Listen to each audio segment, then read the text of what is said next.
6th, charge q is given a displacement r vector is equal to, देखो बेटा charge q है, displacement r vector जो है that is equal to A I cap plus B J cap, और in an electric field जो vector है that is equal to E one I cap plus बेटे E two J cap, then the work done is equal to, so work done जो होगा that is equal to q times E vector dot R vector, so that is equal to बेटा q into E one I cap plus E two J cap dot A I cap plus B J cap, ये हो जाएगा बेटा q into E one A plus E two B, q into E one A plus E two B. So answer क्या हो गया बेटा, answer is A part, answer becomes A part. Next बेटे 37th question,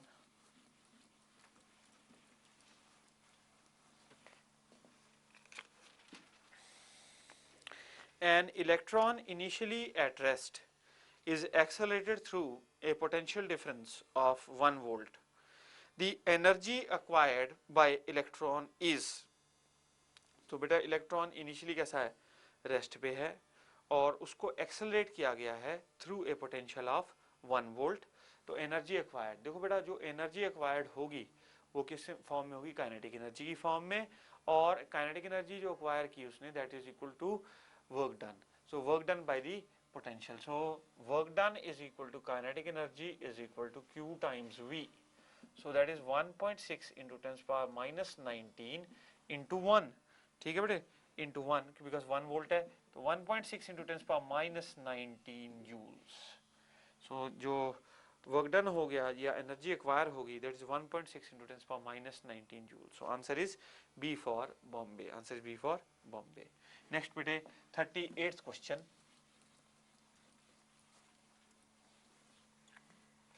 38th question देखेंगे, potential energy between two equal negative point charges 2 micron coulomb each held 1 meter apart in air is, so देखो बेटा ऐसा है हमारे पास 2 micron coulomb के 2 point charges हैं और उनको 1 मीटर हमने अपार्ट रख रखा है हवा में, तो उनके बीच में पोटेंशियल एनर्जी कितनी होगी, तो potential energy U is equal to K times Q1 Q2 by R, यही होता है ना बेटे, सो ये हो जाएगा 9 इंटू 10 पावर 9 इंटू क्या चीज बेटे, 9 into 10 power 9 into -2 into 10 power -6 into -2 into 10 power -6 by क्या चीज बेटे, R कितना है, R इज 1 मीटर, तो ये हो गया 2 to 4 9 4 36 इंटू 10 पावर माइनस, अब ये 9 है और ये 12 है, ये -12 -3 this many 36 into 10 power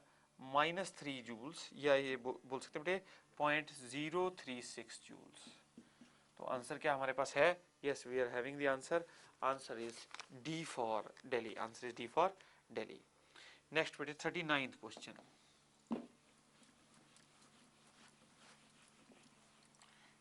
39th question देखेंगे बेटा, the electric flux from a cube of edge L is phi, what will be its value if the edge of the cube is made 2L and the charge enclosed is halved, ठीक है बेटे ऐसा है, देखो हमारे पास एक cube है और उसमें हमने कोई चार्ज रख रखा है और उस क्यूब का साइड जो है वो L लेंथ है, ठीक है, और उसमें से जो फ्लक्स निकल रहा है वो फाई है, तो बेटा what will be its value if the edge of the cube is made 2L, cube का एज कितना बना दिया हमने 2L और उसमें चार्ज जो एनक्लोज्ड है उसको क्या कर दिया, हाफ कर दिया, जो चार्ज एनक्लोज्ड है बेटे उसको क्या कर दिया, हाफ कर दिया, तो अब आप देखिए आपको पता है बेटा जो फ्लक्स लिंक्ड होता है that is equal to charge enclosed by epsilon naught, अब है तो क्लोज सरफेस ही है, चाहे आपने 2L का क्यूब करा चाहे आपने L का क्यूब किया, अब चार्ज एनक्लोज यदि आप हाफ कर दोगे तो बेटा जो इलेक्ट्रिक फ्लक्स लिंक्ड हो जाएगा वो हो जाएगा Q/2 एप्सिलॉन नॉट, इसका मतलब है जो अब फ्लक्स हुआ वो पहले वाले फ्लक्स के हाफ हो गया, अब फ्लक्स जो है वो पहले वाले फ्लक्स के हाफ हो गया। सो आंसर क्या बनता है? Answer is A part. Answer क्या बनता है बेटा? ए part. Next 40th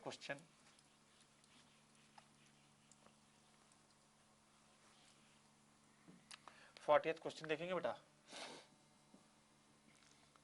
The work done in moving a charge of 20 coulomb from A to B over a distance 0.2 meter is 2 joule, then the potential difference across A and B is, तो potential difference across A and B हमने देखना है। ठीक है बेटे, तो हमें work done they रखा है, 20 जूल का चार्ज है और A से B पॉइंट तक मूव कर रहे हैं। तो जो बेटा वर्क डन होता है that is equal to charge times potential difference. Work done is equal to charge time potential difference. Work done देखो बेटा, वर्क डन कितना है? 2 joule.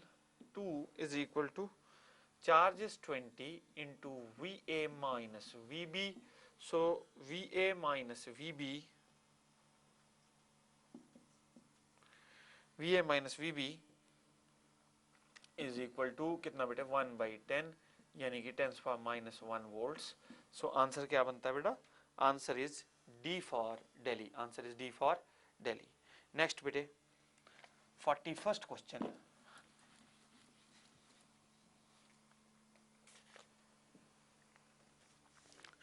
A surface encloses an electric dipole.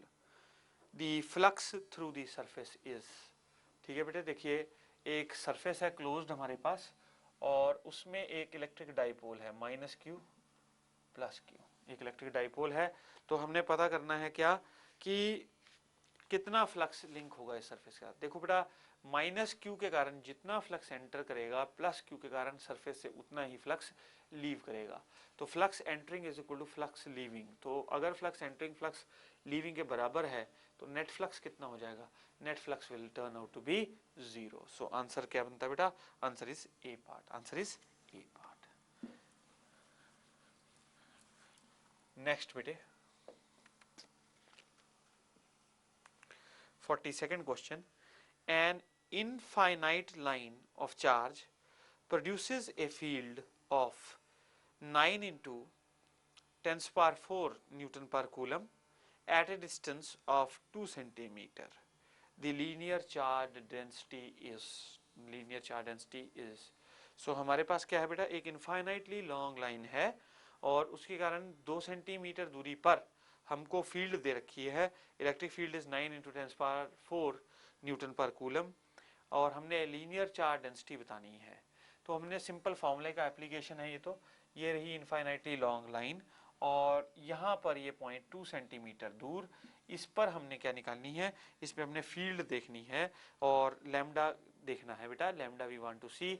तो अब आप देखिए, electric field intensity at this point is equal to 1/4 pi epsilon naught 2 times lambda by R. Electric field intensity आपको दे रखी है बेटा 9 × 10⁴ is equal to 9 × 10⁹ into 2 times lambda by R. कितना हो जाएगा बेटे? R is 2 × 10⁻⁻2। तो ये हो जाएगा बेटे, देखो ये 2 से 2 कैंसिल, 9 से 9 कैंसिल, ये हो जाएगा बेटे 10⁴ is equal to 10⁻11 into lambda. So lambda हो गया बेटा 10⁻⁻7 कूलम पर मीटर। तो आंसर जरा चेक करेंगे। आंसर है हमारे पास 10⁻⁷ कूलम पर metre. So answer is B for Bombay. Answer is B for Bombay. ठीक है बेटे। नेक्स्ट 43rd क्वेश्चन,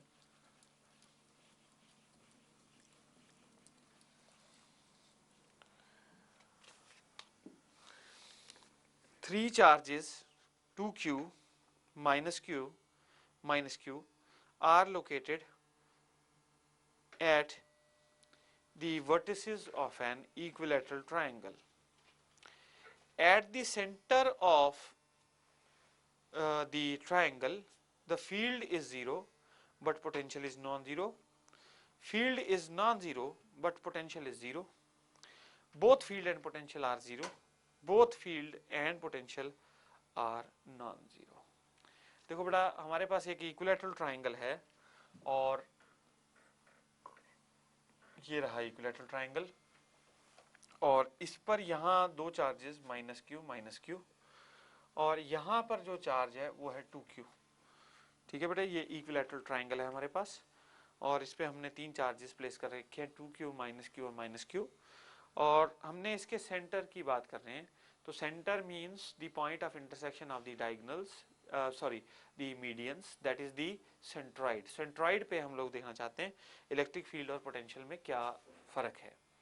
अब आप देखिए बेटा ये पॉइंट जो है इस पॉइंट से भी a/√3, अगर इसकी साइड a है, इससे भी a/√3 और यहां से भी a/√3।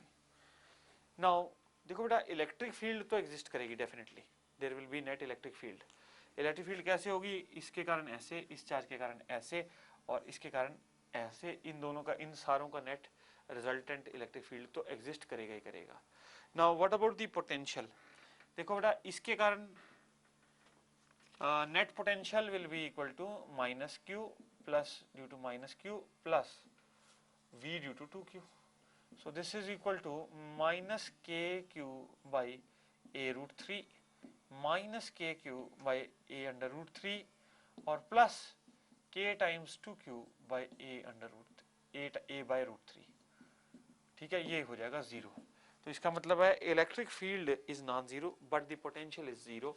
सो आंसर क्या बनता है, answer is B for Bombay, answer is B for Bombay.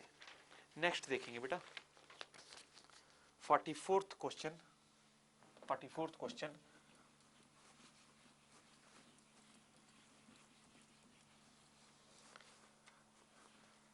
Next देखेंगे बेटा 44th question. Point charge Q moves from point P to S to point S along the path PQRS in a uniform electric field E pointing parallel to the positive direction of x-axis. The coordinates of the points PQRS are given. The work done by the electric field in the above process is given by the expression. So आप देखिए बेटा हमारे पास इस तरह से ये दे रखा है, इलेक्ट्रिक फील्ड लाइनें इस तरह हैं,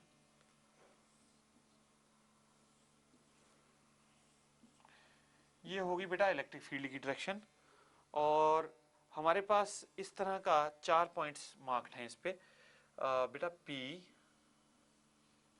फिर है Q, R, ये है S। ये हमारा एक्सिस भी मार्क कर रखा है इस पे, एक्स वाई और जेड एक्सिस। फील्ड जो है एक्स एक्सिस की डायरेक्शन में है और कोऑर्डिनेट्स दे रखे हैं हमको सारे पॉइंट्स के। ठीक है बेटा, तो पॉइंट्स के कोऑर्डिनेट्स क्या क्या दे रखे हैं, P का कोऑर्डिनेट है AB0, Q का कोऑर्डिनेट है 2A00, अच्छा R का कोऑर्डिनेट है बेटा A-B0 और S का कोऑर्डिनेट है 000। ये हमें चार कोऑर्डिनेट्स दे रखे हैं PQRS और हमने क्या करना है, work done by the field in the above process is given by, work done by the field हमने देखनी है। ठीक है बेटे, तो देखो फील्ड तो हो गई हमारी, इलेक्ट्रिक फील्ड हो गई EI कैप। अब देखो यहां से यहां गए, यहां से यहां गए, यहां से यहां गए, नेट डिस्प्लेसमेंट ये होगी ना बेटा। तो P के कोऑर्डिनेट आपको दे रखे हैं AB0 और Q का कोऑर्डिनेट है 00, S का कोऑर्डिनेट है 000। तो यानी कि PS वेक्टर किसके बराबर हो जाएगा बेटा, PS वेक्टर हो जाएगा -AI कैप -BJ कैप। अच्छा आपको पता है बेटा वर्क डन होता है चार्ज, वर्क डन होता है बेटा charge times E vector dot PS vector. तो ये हो जाता है बेटा Q into E vector dot PS vector. तो Q into E vector dot PS vector कितना हो जाएगा बेटा -EA। तो यानी कि वर्क डन कितना हो गया -QEA, वर्क डन हो गया -QEA। आंसर इज बेटा B for Bombay, answer is B for Bombay.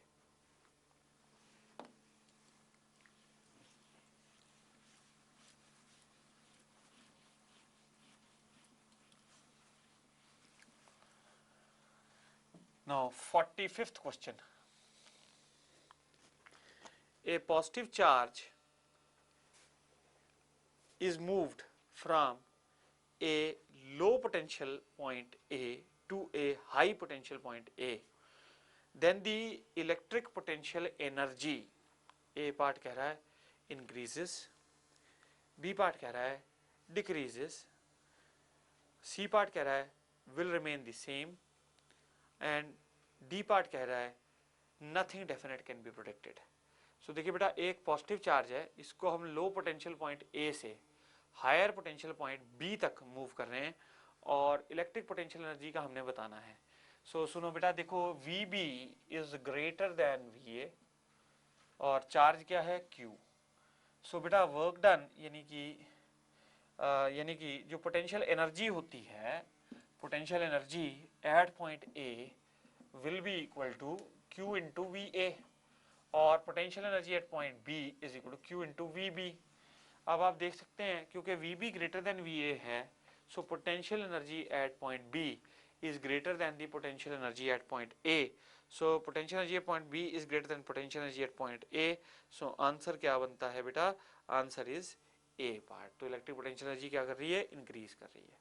Next बेटे 46th क्वेश्चन। 46th क्वेश्चन देखेंगे। A cylinder of radius R and length L is placed in a uniform electric field E parallel to the cylinder axis. The total flux from the surface of the cylinder is.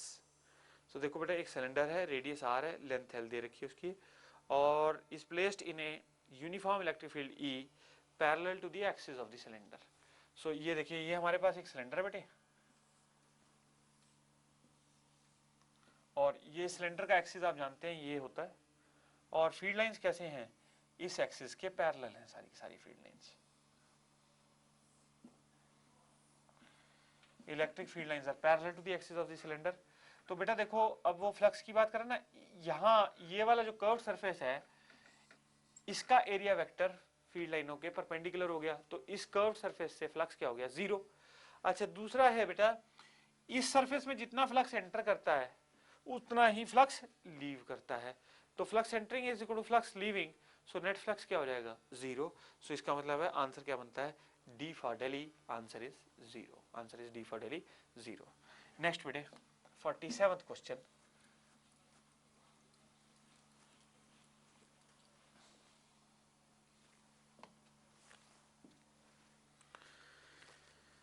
Electric potential of the earth is taken to be zero because earth is a good।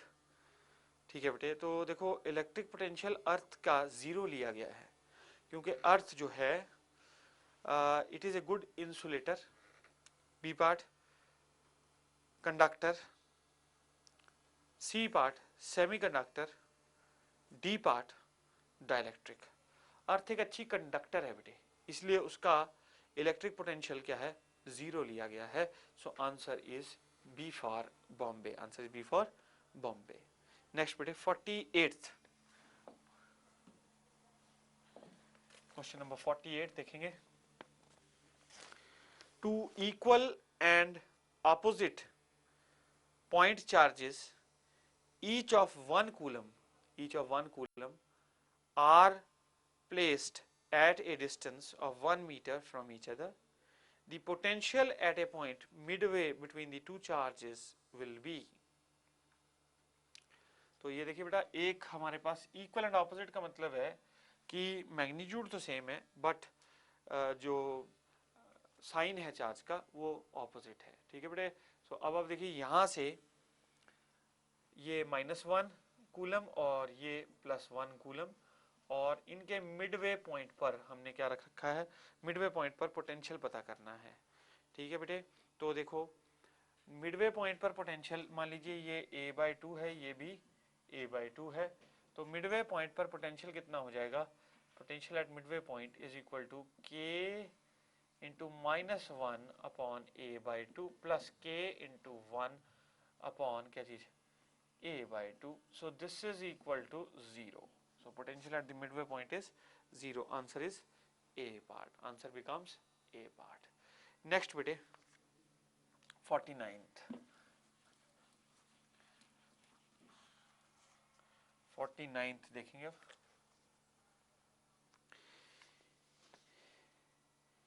A ring of charge with radius 0.5 meter having a 0.02 meter gap carries a charge of +1 coulomb. ठीक है बेटे. The field at the center is, ठीक है, तो electric field at the centre हमने देखनी है. ठीक है बेटे. तो रिंग ऑफ चार्ज है और रेडियस उसका दे रखा है और having a gap 0.2 meter, the carries a charge of +1 coulomb. Now the field at the axial point is, ठीक है बेटे, axial point यानी जो सेंट्रल पॉइंट है उसके एक्सिस पर, जो ये सर्कुलर रिंग है इसके एक्सिस पर फील्ड कितनी होगी, we want to find that. तो अब देखिए बेटा, आपके पास ये रिंग है और इसका रेडियस हमको दे रखा है 0.5 मीटर और ये गैप जो है इस पॉइंट P पर हम लोग निकालना चाहते हैं फील्ड. और यहाँ पे जो चार्ज है इस पे पूरा +1 कूलम दे रखा है. तो बेटा आपको इलेक्ट्रिक फील्ड इंटेंसिटी का फॉर्मूला पता होगा, that is equal to K into charge into X over square root of R square plus X square. ठीक है बेटे, R square plus X square और क्या फैक्टर आता है इसमें की पावर क्या चीज बेटे 3/2. ठीक है. तो यहां से आप इसके लिए सॉल्व कर लेंगे. ठीक है बेटे. और आपके पास जो चार आंसर्स दे रखे हैं मैं आपको नोट करा देता हूँ. 2.31 इंटू 10⁴ न्यूटन पर कूलम. बी पार्ट दे रखा है बेटा, बी पार्ट दे रखा है 2.31 इंटू 10⁸ न्यूटन पर कूलम और सी पार्ट है 1.6 इंटू 10⁴ न्यूटन पर कूलम और बेटा डी पार्ट है 1.6 इंटू 10⁸ न्यूटन पर कूलम. सॉल्व कर लेंगे यहाँ से. सो ये क्या आ जाएगा, इससे आपके पास फील्ड आ जाएगी एट दी एक्सियल पॉइंट इस फॉर्मूले से. ठीक है. चारों में से चेक कर लेंगे कौन सी चॉइस आती है बेटा फॉर्मूला लगा के. और काइंडली फॉर्मूला भी एक बार चेक कर लेंगे.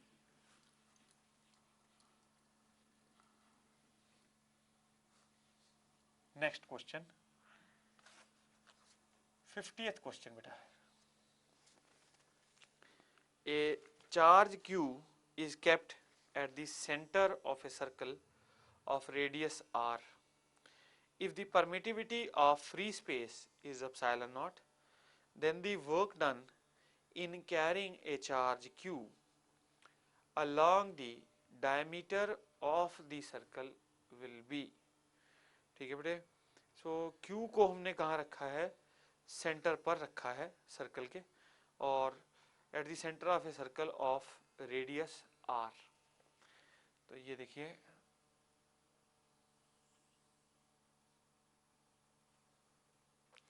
ये चार्ज Q है, इसको हमने centre of circle r radius के सर्कल पे रखा है और परमिटिविटी हमें दे रखी है. तो work done in carrying a charge Q, ये एक स्मॉल चार्ज Q है और देखना चाहते हैं इस पे वर्क डन कितना होगा in carrying charge Q along the diameter of the circle. ये रहा डायमीटर. ठीक है बेटे. डायमीटर के अलोंग वर्क डन कितना होगा in carrying this charge, we wish to calculate this. तो अब देखिए बेटा, ऐसा है इस पॉइंट से आप इस पॉइंट पर लेकर जाना चाहते हैं. अब आपको ये बात तो पता है कि जितना पोटेंशियल Q चार्ज जो सेंटर पे पड़ा है कैपिटल Q चार्ज, उसके कारण जितना पोटेंशियल A पॉइंट पर है उतना ही पोटेंशियल B पॉइंट पर है. ठीक है बेटे, उतना ही पोटेंशियल बी पॉइंट पर है। इसका मतलब क्या हुआ, the potential at A is equal to potential at B, so V A is equal to V B. So इसका मतलब है work done in taking the charge Q into V A minus V B. V A अगर V B के बराबर है तो work done कितना हो जाएगा बेटा, zero, work done will be zero. So answer becomes D for Delhi, answer is D for Delhi. Next बेटे,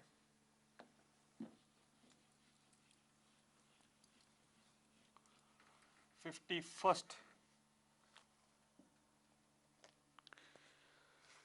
two equal and opposite charges are placed at certain distance. The force between them is F. If 25% of one charge is transferred to the other, then the force between them is ठीक है बेटे। सो अब देखिए दो equal और opposite charges हैं। मान लीजिए ये आपका प्लस क्यू है तो ये आपका माइनस क्यू है, ठीक है बेटे। और इन दोनों को किसी दूरी पर रखा हुआ है और इन दोनों के बीच में फोर्स कितनी है, F। इन दोनों के बीच में फोर्स कितनी है, F, force of attraction F है। और कह रहा है कि अगर हमने 25% एक चार्ज का, one charge is transferred to the other, then the force between them is 25% of the one charge is transferred to 25 to the other, ठीक है बेटे। सो अब देखो 25% of the one charge is transferred to the other। अब nature अलग अलग है। मजेदार बात यह है कि यहाँ पे nature of the charges is different, ठीक है बेटे। अब आप देखिए 25% of one charge is transfer to the other, तो अब आपको पता है कि जब हम चार्जिंग करते हैं या जो नेगेटिव चार्ज होता है उसमें एक्सेस इलेक्ट्रॉन्स होते हैं और जो पॉजिटिव चार्ज होता है उसमें शॉर्टेज होती है इलेक्ट्रॉन्स की, ठीक है बेटे, उसमें शॉर्टेज होती है इलेक्ट्रॉन्स की। तो अगर आपने मान लीजिए इसका 25% इसको दे दिया, इसका 25% of the charge has been given to this one, ठीक है बेटे। सो इसका 25% देने का मतलब क्या हो गया, Q माइनस क्यू बाय 4, यानी कि इस पर चार्ज रह गया 3Q/4, इस पर चार्ज रह गया 3Q/4। अच्छा बेटे, अब इस पर चार्ज कितना आ जाएगा, we want to calculate that. इस पर चार्ज कितना हो जाएगा, देखो ये Q माइनस Q/4 किया ना आपने, ये माइनस चार्ज इसमें जाके ऐड हो जाएगा, ठीक है बेटे। नेगेटिव Q/4 अगर करा आपने इसके साथ मिलाया तो इसका मतलब है वो हो गया 3Q/4, ठीक है बेटे। अब इसमें आपका ये ऐड हो जाएगा तो ये हो जाएगा Q प्लस Q/4, ये कितना हो गया बेटा 5Q/4। तो अब फोर्स हमको पता करनी है, तो अब फोर्स कितनी हो जाएगी, अब फोर्स कितनी हो जाएगी, F dash will be equal to 15Q²/16 के प्रोपोर्शनल होगी बेटे। तो पहले फोर्स कितनी थी, प्रोपोर्शनल Q² की थी, अब F डैश इसका मतलब हो गया 15F/16, F डैश हो गया 15F/16। So answer becomes C part, answer is C part. Next बेटे 52nd क्वेश्चन,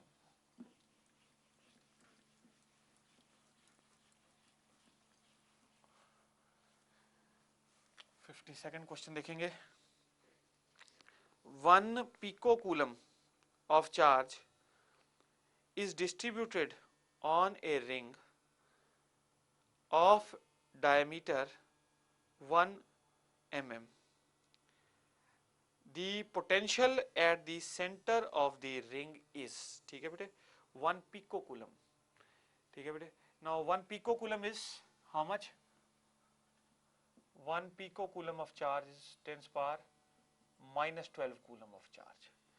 ये एक रिंग पे फैला हुआ है और रिंग का जो रेडियस हो गया r, that is equal to 1/2 into 10⁻³ metre. Centre point पे हमने पोटेंशियल निकालना है, वो पॉइंट पे पोटेंशियल निकालना है सेंटर ऑफ द रिंग पर। सो आप देखिए बेटा, ऐसा है, इस स्मॉल पोर्शन के कारण पोटेंशियल एट द सेंटर कितना होगा, dV is equal to K times dQ/R।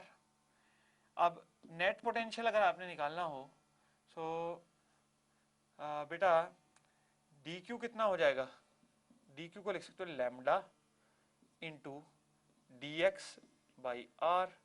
सो ये हो गया बेटा K lambda by R into 2 pi R, ये नेट पोटेंशियल हो गया। तो ये आर से आर कैंसिल हो गया, तो ये हो जाएगा बेटा K into 2 pi into lambda, lambda is Q by 2 pi R, lambda is total charge by 2 pi R. So K Q by are, यानी कि ये कितना हो जाएगा बेटा 9 इंटू 10⁻9 इंटू क्यू कितना है 10⁻12 अपॉन ये ऊपर आ जाएगा 2, नीचे आ गया 10⁻3, तो ये हो गया 10⁻9 और ये से cancel 18 volts. Answer becomes 18 volts. So answer is B for Bombay. Answer is B for Bombay. Next बेटे 53rd question.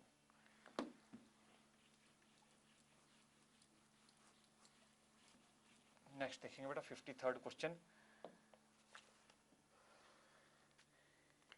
A hollow metal sphere of radius 10 centimeter is charged such that the potential on its surface is 80 volts. The potential at the center of the sphere is. So देखो बेटा एक hollow metal sphere है और उसको हमने charge, उसका radius 10 centimetre दे रखा है, उसको चार्ज कर रखा है 80 वोल्ट तक। ठीक है बेटे, तो सेंटर पे भी पोटेंशियल वही होगा जो सरफेस पे है, तो सेंटर पे पोटेंशियल कितना हो जाएगा बेटा 80 volt. So answer is B for Bombay, answer is B for Bombay. Next 54th question बेटे, 54th question. Work done in moving a unit positive charge through a distance of x meter on an equipotential surfaces. So beta equipotential surface पे potential is same at all the points, potential is same at all the points. So अगर आपने एक charge को x distance move किया equipotential surface पे, क्योंकि potential difference between the 2 points is 0, so therefore the work done will be 0. Answer becomes C part. Answer is C part. 55th question.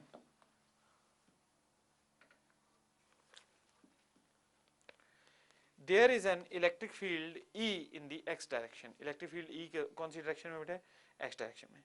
If work done in moving a charge of 0.2 coulomb through a distance of 2 meter along a line making an angle of 60 degree with the x-axis is 4 joule, then what is the value of E? Simple question. देखिए बेटा ऐसा है कि हमारे पास हमें दे रखा है electric field is in the x direction, तो ई आई कैप ले ली हमने electric field. Work done in moving A charge Q, Q कितना है बेटा 0.2 कूलम, और थ्रू ए डिस्टेंस R कितना है बेटे 2 metre at an angle along a line making an angle of 60 degree, 60 degree with the x axis, और work done आपको दे रखा है कितना बेटा 4 जूल, तो आपको वैल्यू E का निकालना है। तो ये E है, ये चार्ज है, चार्ज की जो लाइन ऑफ एक्शन है वो 60 डिग्री का एंगल बढ़ा रही है। सिंपल बात, work done is equal to Q into E into R into cos of theta. So work done 4 है बेटा, चार्ज 0.2 है, इलेक्ट्रिक फील्ड पता करनी है, इसको 2 चलाया है, into cos of 60, cos 60 half होता है बेटा, तो ये कैंसिल हो गया। E आ गया आपके पास 40/0.2, सॉरी 4/0.2, यानी कि 4/0.2 is 40/2, that is equal to 20 Newton per coulomb.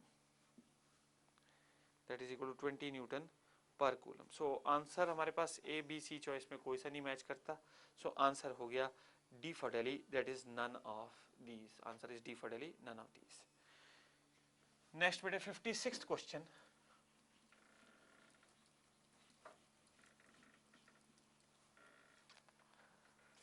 Sixth question. A particle of mass m and charge q is placed in a uniform electric field E and then released. the kinetic energy attained by the particle after moving a distance y is. सो बेटा देखिए ऐसा है कि एक मास m है और charge q है, उसको हमने इलेक्ट्रिक फील्ड E में रखा और रिलीज कर दिया. Now the kinetic energy attained by the particle after moving a distance y is. So kinetic energy attained कितनी होगी इस पार्टिकल के द्वारा, that we want to find out. तो देखो बेटा ऐसा है, QE फोर्स लग रही है पार्टिकल पे, that is equal to mass into acceleration. तो एक्सेलरेशन कितनी होगी, QE बाय m. एक्सेलरेशन होगी QE by m. Distance y move कर लिया है, तो इनिशियल वेलोसिटी 0 थी, तो v square is equal to 2as. ठीक है बेटे, तो ये हो जाएगा y, क्योंकि डिस्टेंस y बोल रखा है हमें. तो v स्क्वायर कितना हो गया बेटा, 2 into QE by m into Y. ठीक है, तो हमारे को पता है ये v स्क्वायर आ गया ना, तो काइनेटिक एनर्जी गेन कितनी हो जाती है, हाफ m. काइनेटिक एनर्जी होती है हाफ m v स्क्वायर. तो यानी कि अगर आप इसको मल्टीप्लाई करोगे तो आपके पास आ जाएगा QE इंटू वाई. आंसर क्या बनता है बेटे, QE Y. Answer is C part. Answer becomes C part.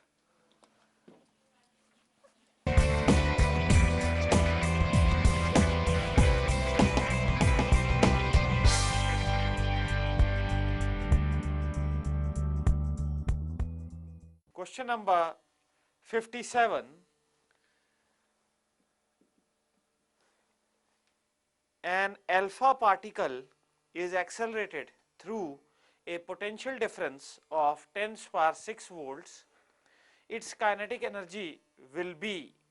ठीक है बेटे, सो देखिए वोल्टेज जो है वो हमारे को दे रखी है 10 की पावर 6 वोल्ट, और बेटा अल्फा पार्टिकल है, तो चार्ज कितना होगा अल्फा पार्टिकल पर, charge Q on the alpha particle is 2 units the electronic charge. तो इसका मतलब है बेटा work done is equal to gain in kinetic energy. So this will be equal to, बोलो बेटा, that will be equal to Q into V, 4 times potential.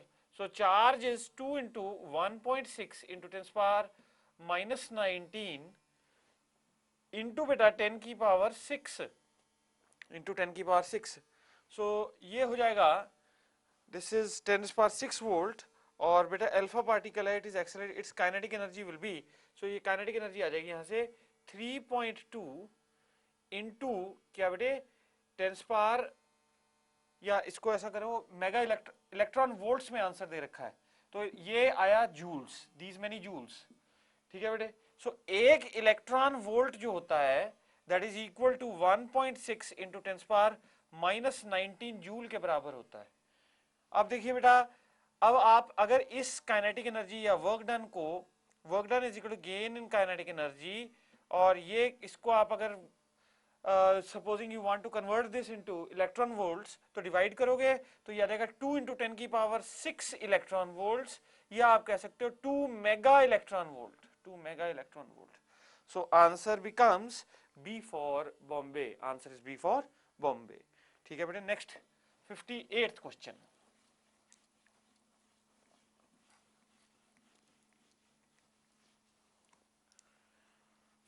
Question.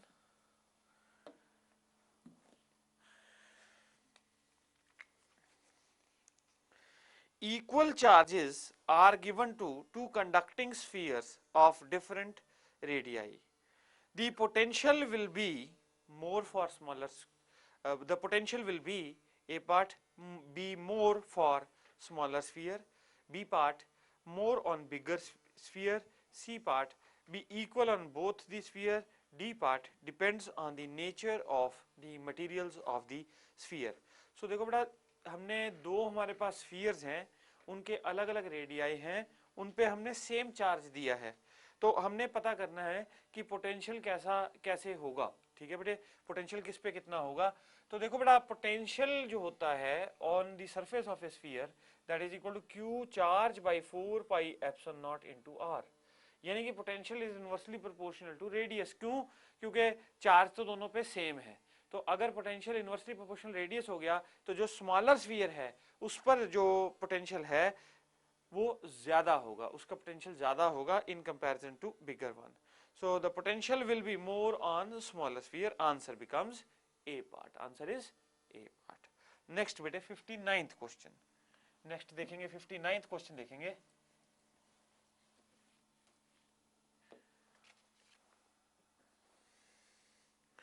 In bringing an electron towards another electron, the electrostatic potential energy of the system, A part remains the same, becomes zero, increases, decreases. देखो बेटा, अगर हम एक negative charge के सामने एक negative charge लेकर जा रहे हैं, नजदीक लेकर जा रहे हैं, तो distance between the two charges is decreasing. अब आपको पता है पोटेंशियल एनर्जी जो होती है, it is electrostatic potential energy is inversely proportional to radius. So अगर जैसे जैसे रेडियस कम होगा, what will happen, the potential energy of the system will increase. So answer is C part. Answer is C part. Next बेटे 60th question. Question number 60 देखेंगे.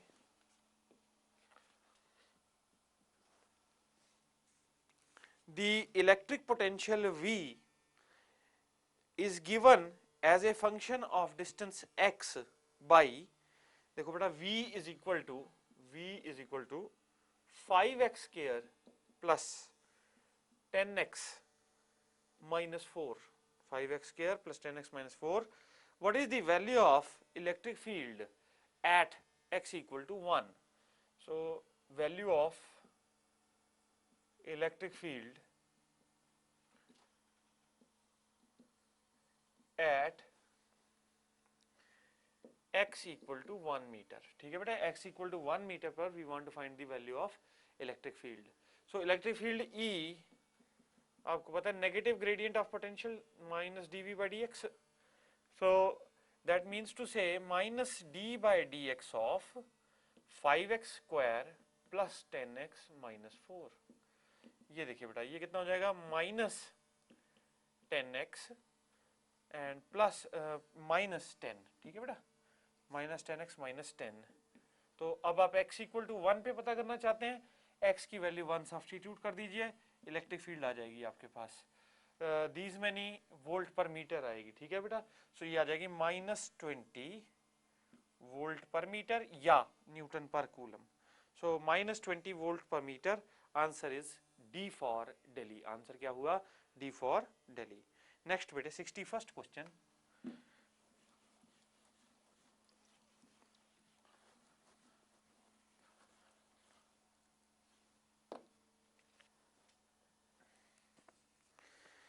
If EA be the electric field strength of a short dipole at a point on its axial line and EE that on the equatorial line at the same distance, then E equatorial is equal to 2 times E axial. E axial is equal to 2 times E equatorial. E axial is equal to E equatorial. None of these. So देखो बेटा ऐसा है, EA जो है ये electric field strength है एक short dipole की, किस पे, एक्सियल लाइन पे. So EA is electric field due to short dipole on axial point. ठीक है बेटे, ये एक्सियल पॉइंट पर है और EE किस पर है, इक्वेटोरियल पॉइंट पर. तो एक्सियल और इक्वेटोरियल पॉइंट पे हमने जो है इलेक्ट्रिक फील्ड कंपेयर करनी है. आपको पता है बेटा, एक्सियल पॉइंट पर for a short dipole the electric field intensity is k times 2p by r cube, or on the equatorial point k times p by r cube. So beta E देखो, E axial is equal to 2 times E equatorial. Axial field जो है वो दुगनी है किसके, equatorial field के, यानी कि answer is B for Bombay. Answer is B for Bombay. Next बेटे 62nd question.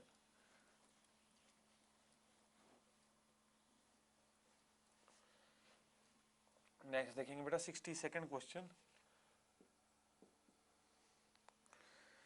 A charge of 5 coulomb is given a displacement of 0.5 meter. The work done in the process is 10 joule.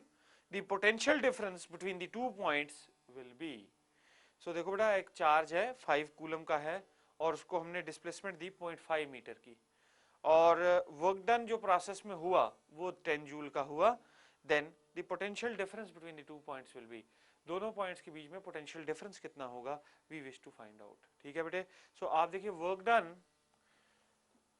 Is equal to charge times potential difference delta V, और work done कितना है बेटे 10 joules is equal to charge is 5 coulomb into delta V.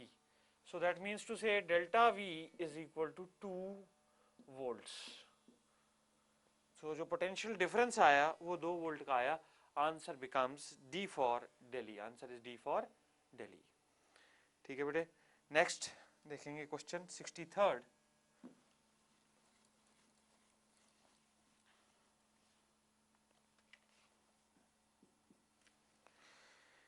In a non-uniform electric field, electric dipole experiences, देखो बेटा ऐसा है, जब हम एक इलेक्ट्रिक डाइपोल को यूनिफॉर्म फील्ड में रखते हैं तो उस पर नेट फोर्स जीरो होती है क्योंकि दोनों साइड फोर्स बैलेंस होती है। ये देखिए बेटा, अगर हमारे पास एक ये इलेक्ट्रिक फील्ड मान लीजिए ऐसे है और हमने डाइपोल प्लेस किया, ये आपका डाइपोल, ये माइनस क्यू चार्ज और इधर है प्लस क्यू चार्ज, तो बेटा इस पर ये इलेक्ट्रिक फील्ड इंटेंसिटी सपोज कीजिए ई है, इस पर इस तरफ फोर्स है क्यू ई और इस पर इस तरफ फोर्स है क्यू ई। अब ये नेट फोर्स कैंसिल हो जाती है, ठीक है बेटे, नेट फोर्स कैंसिल हो जाती है और सिर्फ टॉर्क एक्ट करती है। लेकिन अगर नॉन यूनिफॉर्म फील्ड हो, नॉन यूनिफॉर्म फील्ड का मतलब है इलेक्ट्रिक फील्ड इंटेंसिटी इधर कुछ और है और इधर कुछ और है, तो बेटा इस पर नेट फोर्स जीरो नहीं होगी, यानी कि फोर्स भी लगेगी और टॉर्क भी लगेगी। सो in non-uniform electric field, electric dipole experiences torque as well as net force. So answer becomes B for Bombay. Answer is B for Bombay. Next bete 64th question. 64th question देखेंगे।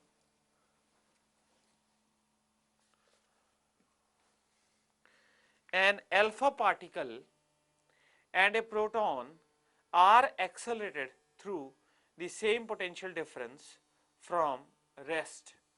The ratio of their final velocity, the ratio of their final velocity. तो देखो बेटा ऐसा है, एक alpha particle है और एक प्रोटॉन है। आपको पता है अल्फा पार्टिकल पे मास 4 यूनिट्स होता है और जो चार्ज होता है वो 2 टाइम्स होता है दी चार्ज यानी प्रोटॉन। ठीक है बेटे, आप देखिए प्रोटॉन रिजेंबल्स दिस पार्टिकल, ये प्रोटॉन है, और अल्फा पार्टिकल रिजेंबल्स ए हीलियम न्यूक्लियस। अब दोनों को सेम पोटेंशियल डिफरेंस से एक्सेलरेट किया गया है, ठीक है बेटे, और हमने रेशियो निकालनी है फाइनल वेलोसिटी की जब let us say both have travelled the same distance. तो आपको पता है, देखो बेटा v square minus u square is equal to 2as, so v square is equal to 2a into s। अब आप देखिए ये मतलब मान लीजिए ये प्रोटॉन के लिए आपने निकाल रहे हैं। अच्छा बेटा अल्फा पार्टिकल के लिए, अल्फा पार्टिकल की वेलोसिटी का square is equal to 2 times 8 alpha into S. तो अब आपको रेशो चाहिए ना, तो बेटा V P square by V alpha का square is equal to acceleration of proton by acceleration of alpha particle. So this will be equal to, अब देखिए बेटा चार्ज कितना हो जाएगा, acceleration Q E by M, ठीक है बेटे, so E into electric field,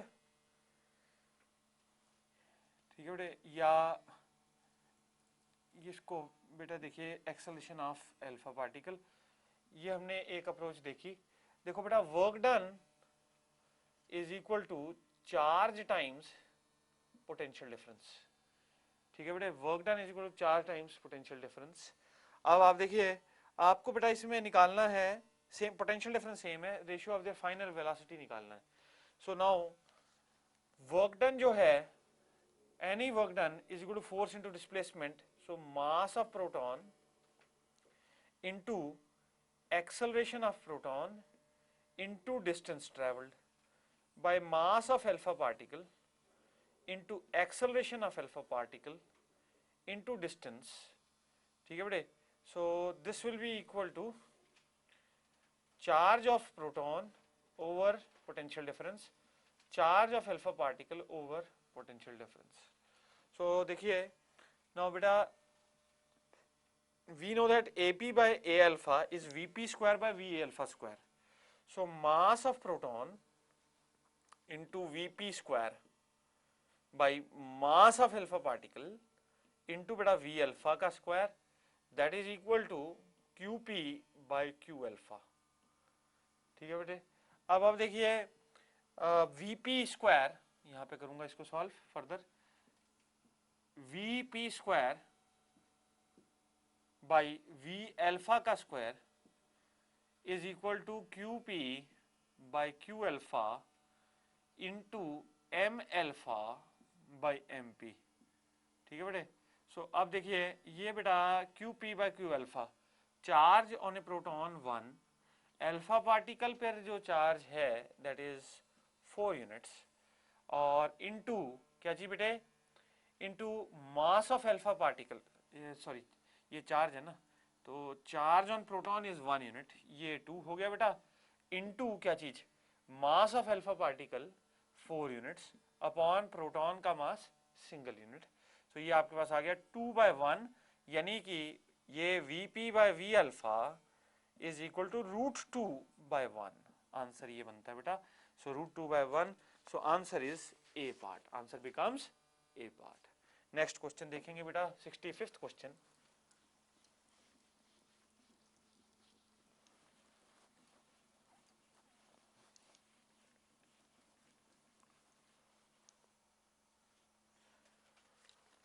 (65th question). Hollow spherical conductor with a charge of 500 micron coulomb is acted upon by a force 562.5 Newton. Now, what is the electric intensity at its surface? Now, देखिए बेटा इस तरह है कि आपके पास एक hollow spherical conductor है और इसमें चार्ज आपको दे रखा है, और इस it is acted upon by a force of 562.5 Newton. What is the electric field intensity at its surface? So आपको पता बेटे, आपको ये पता है कि F is equal to Q into E. ठीक है बेटे, F is equal to Q into E. तो इस पर फोर्स कितनी लग रही है बेटा, 562.5.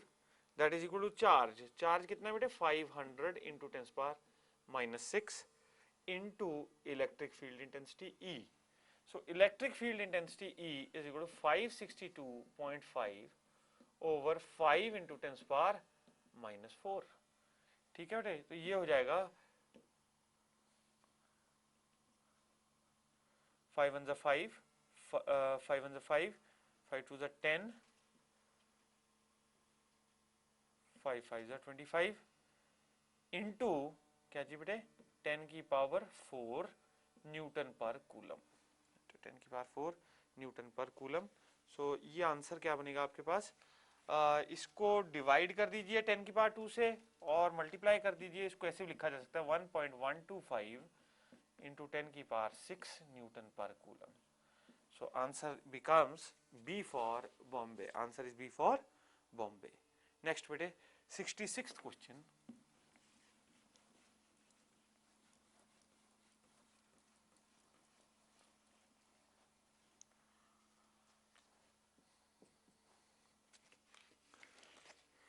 A charge Q micron coulomb is placed at the center of a cube. The flux coming out from any surface will be. So देखो बेटा ऐसा है कि चार्ज Q माइक्रोन कूलम है और उसको हमने कहाँ पे रख दिया है, क्यूब के सेंटर पर.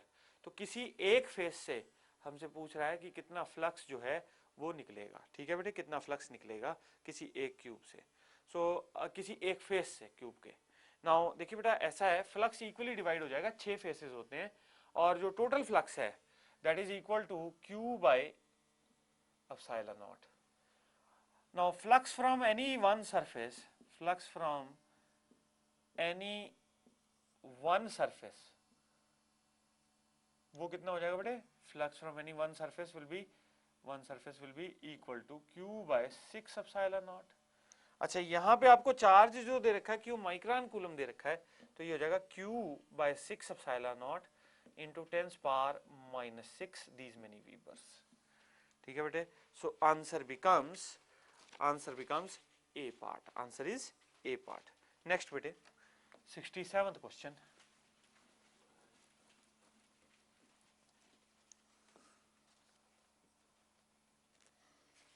a dipole of dipole moment P is placed in uniform electric field E, then the torque acting on the dipole is given by। ठीक है बेटे, टॉर्क आपको मैंने बताया था कल, torque vector is equal to P vector cross E vector. ठीक है बेटे, torque acting is P cross E, so answer becomes B for Bombay, answer is B for Bombay. ठीक है बेटे, 68th क्वेश्चन,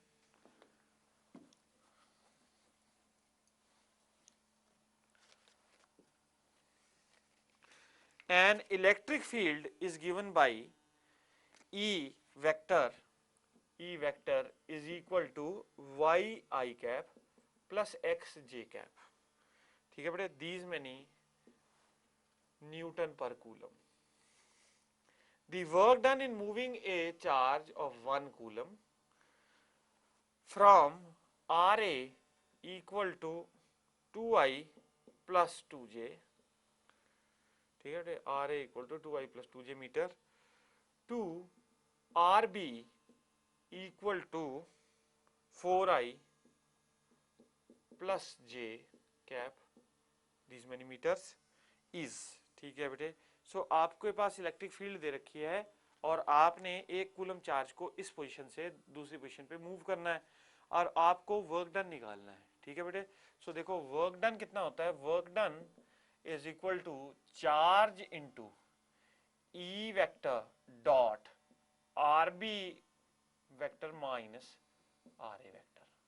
सो ये हो जाएगा बेटा 1 इंटू इलेक्ट्रिक फील्ड कितनी है YI cap plus XJ cap dot product. ठीक है बेटा, किसके साथ, ये हो जाएगा 4I minus 2I minus J। अब ये देखिए ये कितना हो जाता है बेटे 2Y minus X these many joules, 2Y minus X joules. So ये now 2y minus x joules।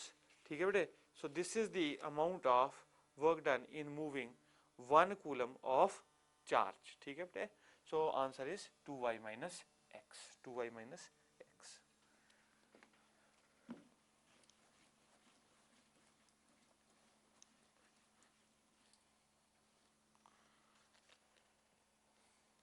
Sixty-ninth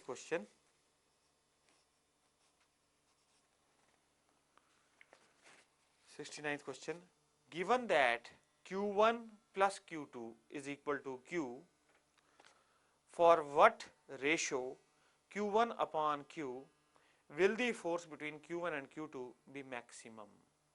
तो देखो बेटा ऐसा है कि हमारे को दे रखा है Q1 plus Q2 equal to Q दे रखा है, तो for what ratio of Q1 by Q the force between Q1 and Q2 is maximum। जो फोर्स है बिटवीन Q1 और Q2 वो किस वैल्यू पर जाकर मैक्सिमम होगी। ठीक है बेटे, तो देखो ऐसा ही हमने पहले भी सॉल्व किया इस तरह का क्वेश्चन और उसमें हमने देखा था कि जो Q1 है that is equal to Q by 2 अगर हो जाए, यानी कि this implies Q1 by Q is equal to 0.5। अगर Q1 बाय Q 0.5 के बराबर हो जाए so then the force becomes maximum, so answer becomes B for Bombay, answer is B for Bombay। next बेटे 70th question,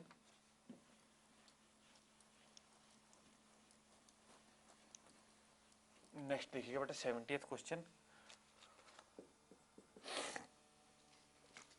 two particles each of mass m and carrying a charge q are separated by some distance। If they are in equilibrium under mutual gravitational and electrostatic forces, then Q by m is of the order of। सो देखो बेटा ऐसा है, दो particles हैं, उनका मास m दे रखा है हमको, उनके ऊपर चार्ज दे रखा है q, और कुछ डिस्टेंस से सेपरेटेड हैं और इक्विलिब्रियम में है ग्रेविटेशनल और इलेक्ट्रोस्टैटिक फोर्स। तो हमने पता करना है what will be the order of q by m। So देखो बेटा ऐसा है, electrostatic force is equal to gravitational force, और ये दो मासेस, इन पर चार्ज क्यू क्यू है और let say they are separated by r distance. तो इलेक्ट्रोस्टैटिक फोर्स हो जाएगी बेटे 9 इंटू 10⁻9, ठीक है बेटे, इनटू क्या चीज 1/4 into Q square by R square. ये फोर्स बराबर है Gm1m2, तो 6.6, ठीक है बेटे, इंटू 10⁻11, ये होती है G की value, G is equal to 6.62 into 10⁻11। अच्छा बेटे, into m square by R square, 6.67 into 10⁻11, और ये हो गया ये। अब देखिए बेटा Q square by M square, हमें क्यू बाई एम का रेशो चाहिए ना, ये तो कैंसिल हो जाएगा, ये आ गया बेटे हमारे पास 6.6 इंटू 10⁻11 अपॉन क्या चीज 9 इंटू 10⁻9। अब ये देखिए बेटा ये हो जाएगा 10⁻⁻20। अच्छा ये कितना हो जाएगा अप्रॉक्सीमेटली, इसको देख लीजिए, इसको ऐसे रहने दीजिए बेटे 6.6 इंटू 9। अब q बाई एम अगर हमें चाहिए तो इसका स्क्वायर रूट करना पड़ेगा, ये आ जाएगा बेटे, देखो ये आ जाएगा अप्रॉक्सीमेटली 0.8 के लगभग, ठीक है, और ये आ गया बेटा 3 इंटू 10⁻10, ठीक है, इंटू 10⁻10। सो अप्रॉक्सीमेटली जो रेंज आ रही है वो 10⁻10 की रेंज में आ रहा है q बाई एम का ratio. So answer is B for Bombay, answer is B for Bombay. Next बेटे 71st क्वेश्चन,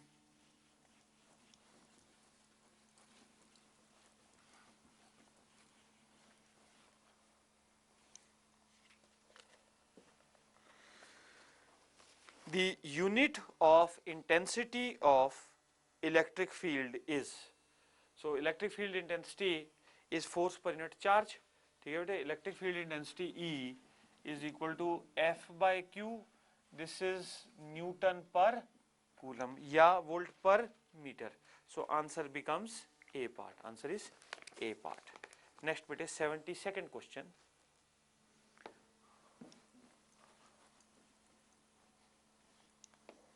72nd क्वेश्चन देखेंगे। The equivalent capacity between points A and B in the figure 1 given below will be, so हमने बेटा equivalent capacity निकालनी between A and B, figure हमें दे रखा है, ये देखिए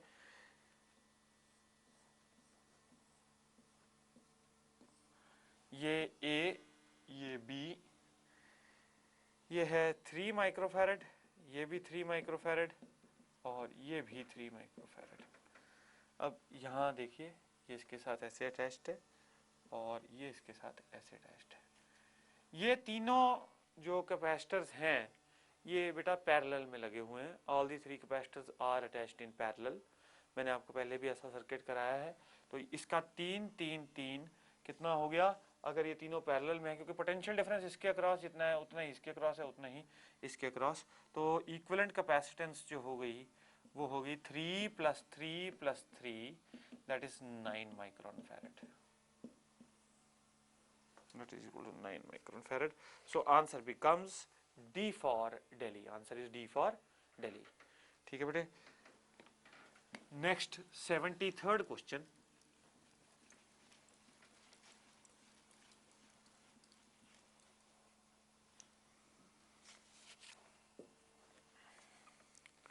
A 1 microfarad capacitor of a TV is subjected to 4000 volt potential difference. The energy stored in the capacitor is, ठीक है बेटे, तो एक माइक्रोफैरड का कैपेसिटर है आपके पास और उसको आपने सब्जेक्ट किया है 4000 वोल्ट्स के, तो the energy stored in the capacitor will be, so आपको बेटा एक फॉर्मूला पता है that E is energy stored is equal to half CV square, ठीक है बेटे। So half into 1 into 10⁻⁻6 into 4 into 10⁻³ का स्क्वायर, हाफ CV²। सो ये हो जाएगा बेटे हाफ इंटू 10⁻⁻6 इंटू 16 इंटू 10⁻⁶, तो ये हो गया 8 जूल। ठीक है बेटे, so answer becomes A part. Answer क्या बना? ए पार्ट। नेक्स्ट बेटे 74th question.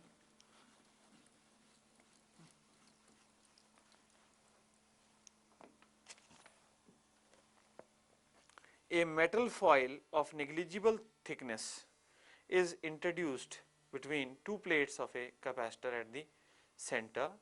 The capacitance of the capacitor will be A part same, B part double, C part half, D part K times.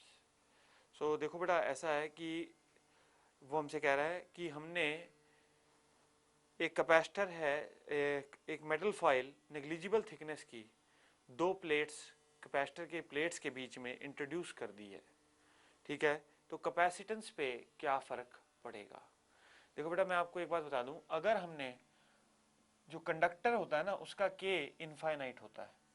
ठीक है, तो अगर आपने यहाँ पे metal foil negligible thickness is negligible. ठीक है बेटे, तो अब आप देखिए अगर मैं कोई सपोज टी थिकनेस की कंडक्टिंग स्लैब डाल दूं तो जो कैपेसिटेंस हो जाती है ना बेटे, that is epsilon naught A by क्या चीज डी माइनस टी, ये हो जाती है। D minus T plus T by के होता है ना बेटे। सो टी बाई के इनफाइनाइट है क्योंकि कंडक्टिंग स्लैब है, तो इसलिए वो फैक्टर 0 हो जाता है। तो आप देखते हैं कि कैपेसिटेंस जो है वो बढ़ गई। ठीक है बेटे, तो कैपेसिटेंस बढ़ गई। अब यहाँ पे हमारी थिकनेस नेग्लिजिबल है। अगर थिकनेस नेग्लिजिबल है तो ये टी फैक्टर नेग्लिजिबल हो गया, तो capacitance epsilon naught A by D ही रही। मैथमेटिकली बेटा जो कैपेसिटेंस है वो सेम रही। ठीक है बेटे, if talked about mathematically the capacitance remains same. So answer becomes A part. Answer is A part. Next बेटे 75th क्वेश्चन। 75th क्वेश्चन देखेंगे। Three different capacitors are connected in series. Then तीन capacitors हैं उनको हमने series में लगा दिया है। Then A part they will have equal charges, B part they will have same potential, C part both 1 and 2 none of these. तो बेटा अगर आपने चार कैपेसिटर्स को सीरीज में लगाया है तो आपको पता है उनमें चार्ज क्या होगा, सेम रहेगा। So the charge will be same, equal charges होंगे। So answer is A part, they will have equal charges. So answer is A part. Next बेटे 76th question. A parallel plate capacitor of plate area A, separation D, is filled with dielectrics as shown. The dielectric constants are K1 and K2. Then net capacitance is तो देखिए बेटा हमारे पास इस तरह से दो capacitor, एक कैपेसिटर में डाइलेक्ट्रिक भर दिए गए हैं। ये K1 है और ये इसका डाइलेक्ट्रिक कांस्टेंट K2 है।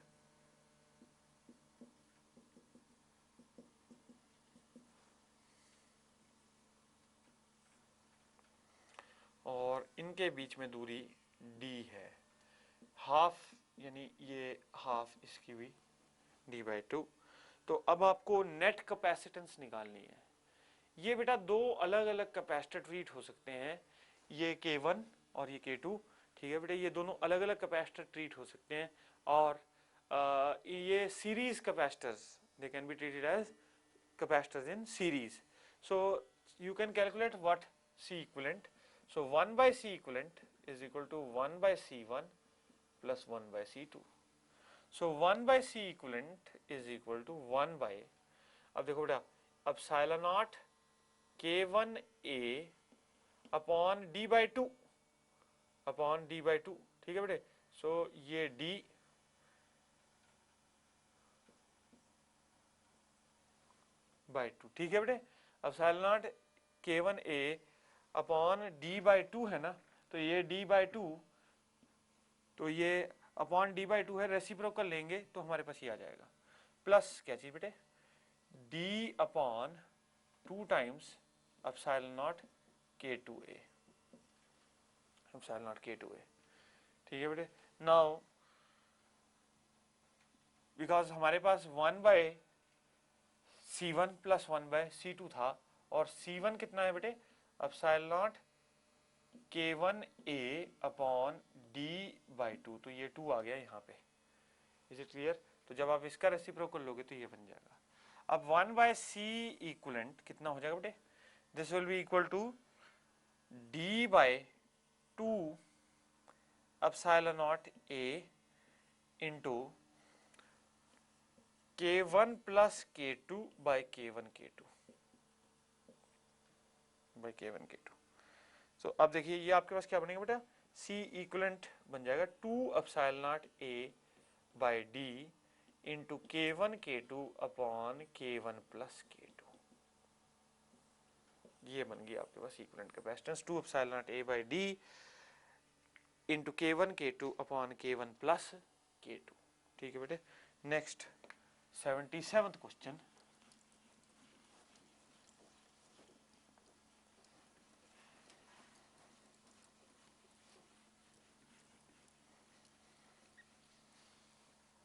नेक्स्ट देखिएगा 77th question, capacitance in farad of a spherical conductor with radius 1 metre is. तो हमने निकालनी बेटा कैपेसिटेंस किसमें, फैरेड्स में, of a spherical conductor with radius 1 metre. So capacitance निकालनी है और स्फेरिकल कंडक्टर है, उसका रेडियस हमको दे रखा है। So R radius of the spherical conductor is 1 metre, और कैपेसिटेंस हमने निकालनी है, तो कैपेसिटेंस हो जाती है बेटा स्फेरिकल कंडक्टर की 4 pi epsilon naught into R. तो 1/4 पाई एप्सिलॉन नॉट होता है 9 इंटू 10⁻⁹, तो ये रेसिप्रोकल में आ जाएगा, ये हो गया 1/9 इंटू 10⁻⁹। ठीक है बेटे। सो यदि आप इसको सॉल्व करोगे तो ये हो जाएगा 1/9, अगर आप 1/9 करते हो 0.11, ठीक है, 0.11 इंटू 10⁻⁹। इसको मल्टीप्लाई करेंगे तो 1.1 हो जाएगा, और डिवाइड करेंगे तो यहाँ पे -10 आ जाएगा। So these many फैरेड्स। सो ये आंसर बना, answer is A part, answer is A part. Next बेटे 78th क्वेश्चन,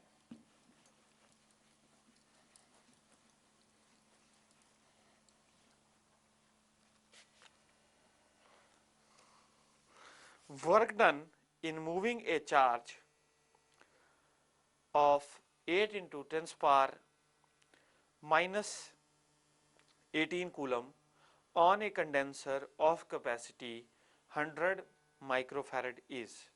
so देखो बेटा वर्क डन जो होता है that is equal to half q square by c, half q square by c। so this will be equal to half into 8 into 10⁻⁻18 का square upon c 100 into 10⁻⁻6, 100 into 10⁻⁻6। सो ये हो जाएगा half into 64 into 10⁻⁻36 upon 10⁻⁻4। सो ये हो गया बेटा 32 into 32 into 10⁻32। ठीक है बेटे, 10⁻32, तो इतने joules, this much of work is done. So answer है हमारे पास, आंसर becomes D for Delhi, answer is D for Delhi. Next बेटे 79th question,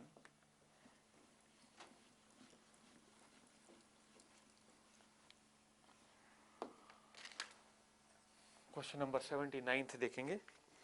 capacity of a conductor depends upon size of conductor, thickness of conductor, material of conductor, all of this.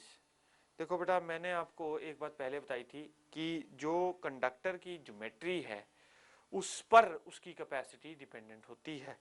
तो mainly it depends upon the size of the conductor. So answer is A part, answer is A part. Next, 80th question. Question number 80. 3 capacitors, each of capacity 4 microfarad, are connected in such a way that the effective capacitance is 6 micron farads. ठीक है बेटे, effective capacitance is 6 micron farads. This can be done. देखो बेटा 4 micron farad के capacitor हैं 3 और उनको ऐसे कनेक्ट किया गया है कि जो इक्विवेलेंट आ रही है वो 6 माइक्रोन फैरेड आ रही है. तो बेटा देखो अगर 2 4 को सीरीज में रख दें और एक को उसके साथ पैरेलल में, ये 2 4 हो गए 4 4 और ये 4, इन दोनों का इक्विवेलेंट 2 हो जाएगा और 2 के साथ ये 4 6 दे देगा, यानी कि 2 in series and 1 in parallel. So 2 in series and 1 in parallel. Answer is C part. Answer is C part.